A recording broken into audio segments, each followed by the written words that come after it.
71 সালে মুক্তিযুদ্ধ হয়ে যাওয়ার পর সংবিধান রচনা করা হলো। সে সময় যিনি রাষ্ট্রীয় ক্ষমতায় আসলেন শেখ মুজিবুর রহমান, উনি মুক্তিযুদ্ধের সময় বাংলাদেশে ছিল না, ছিল পাকিস্তানে। সংবিধান লেখার দায়িত্ব যিনি নিলেন ডক্টর কামাল হোসেন, উনিও যুদ্ধের সময় বাংলাদেশে ছিল না, ছিল পাকিস্তানে। যারা দেশ গঠনের দায়িত্ব নিলেন তৎকালীন আওয়ামী লীগের নেতারা, তারাও কেউ যুদ্ধে বাংলাদেশে ছিল না, বিলাসবহুল জীবনে ছিল হিন্দুস্তানে। তারপরে 24-এর গণ অভ্যুত্থান। গণ অভ্যুত্থানের পরে যিনি দায়িত্ব নিলেন তিনিও গণ অভ্যুত্থানের সময় বাংলাদেশে ছিলেন না, উনি ছিলেন প্যারিসে। ডক্টর মোহাম্মদ ইউনূসের কথা বলছি।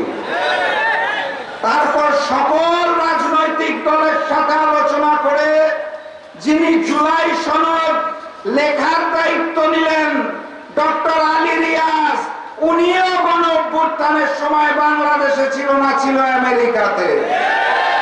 ভাগ্যের কি নির্মম পরিহাস! সেই জুলাই সনদ বাস্তবায়নের জন্য যারা দায়িত্ব গ্রহণ করলো ম্যানেজ ভোটের মাধ্যমে, সেই ম্যানেজ ভোটের প্রধানমন্ত্রী জুলাই গণ অভ্যুত্থানে বাংলাদেশে ছিল না, ছিল লন্ডনে। আরেকজন যিনি প্রক্সি প্রধানমন্ত্রী হয়েছেন, সকল বিষয়ে যার নখদর্পণে, উনিও জুলাই গণ অভ্যুত্থানে বাংলাদেশে ছিল না, ছিল শিলংয়ে। এই কারণে তারা জুলাইয়ের মর্ম অনুভব করতে পারে না। জুলাই আপনারা বুঝবেন কিভাবে? জুলাই যদি অনুভব করতে চান তাহলে ওই জুলাই শহীদের মায়ের চোখে চোখ রেখে জিজ্ঞাসা করুন জুলাই কি জেনে।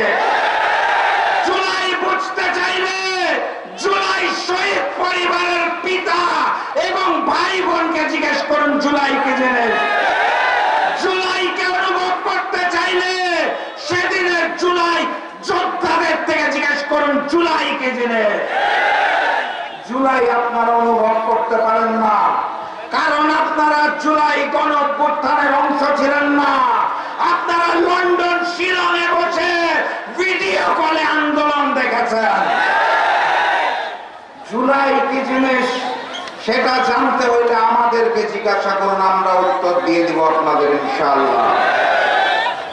জুলাইয়ের শহীদের রক্ত পেরিয়ে ওই মসনদে বসে যদি মনে করে থাকেন ফ্যাসিস্ট শেখ হাসিনার রেখে যাওয়া অসমাপ্ত কাজ দিল্লির নির্দেশনায় পালন করবেন, আমরা সেটা মেনে নেব না ইনশাআল্লাহ।